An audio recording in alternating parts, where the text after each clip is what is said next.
Kung gusto mong humaba pa ang iyong buhay, kumuha ka ng tubig at pakuluing tunay. Kung hindi, sige ka, sasakit ang ulo mo. Kaya para matuto, panoorin nyo ito.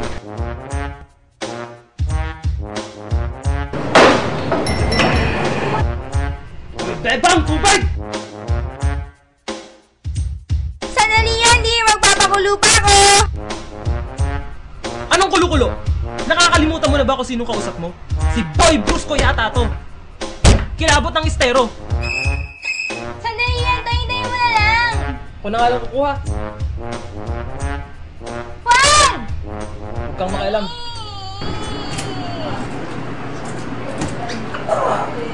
Okay ka na?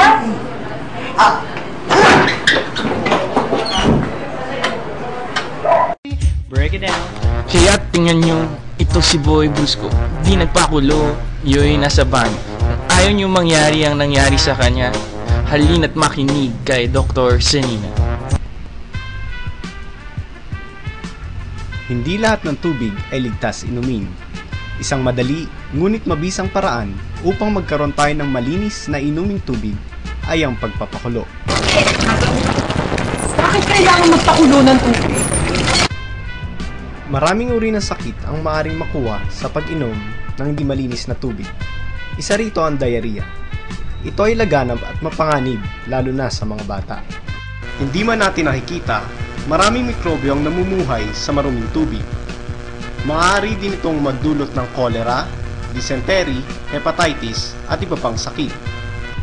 Maaari nating mapuksa ang mikrobyo sa pamamagitan ng ilang paraan, tulad ng wastong pagpapakulo ng tubig. Paano po ba ang tamang pagpapakulo ng...